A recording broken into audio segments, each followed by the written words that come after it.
आज हम जिस देश में रहते हैं उसका नाम है भारत। लेकिन क्या आपने कभी सोचा है हमारे देश का नाम भारत ही क्यों रखा गया, या ये नाम का आइडिया कहाँ से आया, और फिर भारत यानी इंडिया का नाम पूरी दुनिया में फेमस कैसे हो गया। तो ये सब आप वीडियो के एंड तक जान ही जाओगे, और इसे शायद आपको स्कूल पर भी कभी बताया नहीं गया होगा।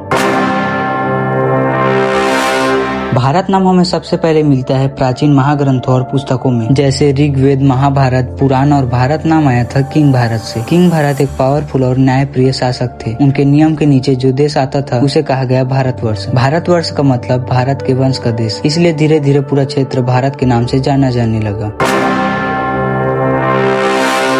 भारत का मतलब सिर्फ एक इंसान का नाम नहीं था। भारत शब्द आता है भा मतलब ज्ञान, प्रकाश, और जो रथ है, रथ का मतलब संस्कृत में जहाँ के लोग ज्ञान और सच की खोज में लगे हो, इसलिए भारत को आध्यात्मिक और ज्ञान आधारित सभ्यता माना गया।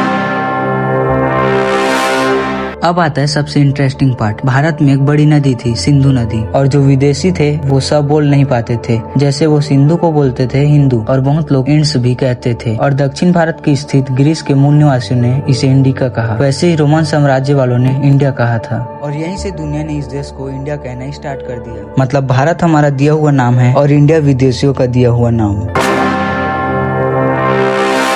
जब इंडिया 1947 में आजाद हुआ तब सबको कंफ्यूजन था कि नाम भारत रखे या इंडिया, इसलिए इसका सोल्यूशन निकाला गया। भारत के संविधान में India that is Bharat shall be a union of states, मतलब भारत और इंडिया दोनों एक ही देश के नाम हैं और दोनों ऑफिशियली करेक्ट है।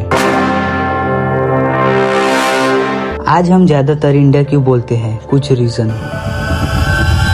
ब्रिटिश रूल का संविधान, इंटरनेशनल लेवल में इंडिया नाम ज्यादा पॉपुलर हो गया था। इंग्लिश भाषा का प्रभाव, लेकिन ज्यादातर लोग हिंदी में भारत कहते थे, और इसका लीगल नेम भारत और इंडिया दोनों ठीक था। इंडिया एक नाम हो सकता है, लेकिन भारत एक पहचान है। भारत सिर्फ एक देश नहीं, एक सोच है, एक संस्कृति है।